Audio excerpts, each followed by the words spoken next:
As World War I was tearing through Europe, town after town being destroyed, and all too often, as the Polish and the Russian armies were fighting, it was the Jewish people that were caught in the middle and always in the crossfire of these two countries. The town of Lipinchuk, which was in the shadows of Radin, where the great Chafetz Chaim was.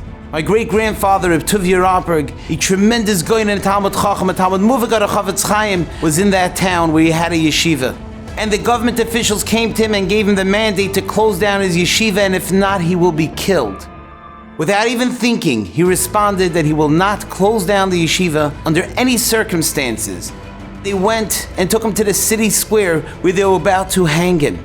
The different askanim came and pleaded with the government officials. They tried bribing them, they tried begging them, but to no avail.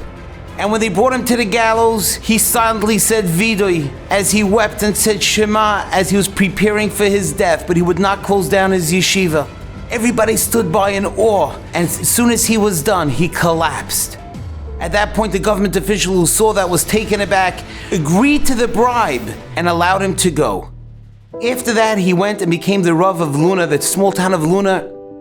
And the Chafetz Chaim sent a letter to him and called him HaKadosh Reb Tuvia. He called him a Kaddish for his Mesiras Nefesh. And every time I would hear this story in the Akdama to Mishras Tuvia, the story is printed from his son, I used to think, my grandfather saw this. My great uncle saw this. Think about the greatness of that generation and where we are today.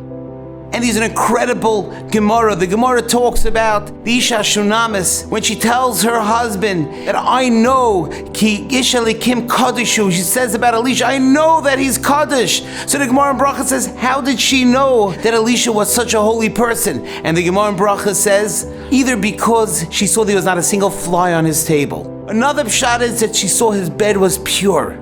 But the Yeshalmi in Yevamis adds a third pshat. And the Yeshalmi in Yevamis says that the Isha Shunamis knew that he was a Adam Kaddish Mishum Shaloi Hibitba. Because he did not stare at her or gaze at her improperly, she knew that he was a Kaddish. And I was thinking to myself, every time I think about this Gemara, we think about the incredible Kadoshim of the previous generations, what they've went through, what they've worked through, how hard they had to be Moshe Nefesh. Think about Elisha, the greatness of who he was and everything he's accomplished. She couldn't say he's a Kaddish because I saw his Hasmada, I saw how he learned, I saw how he maintained himself.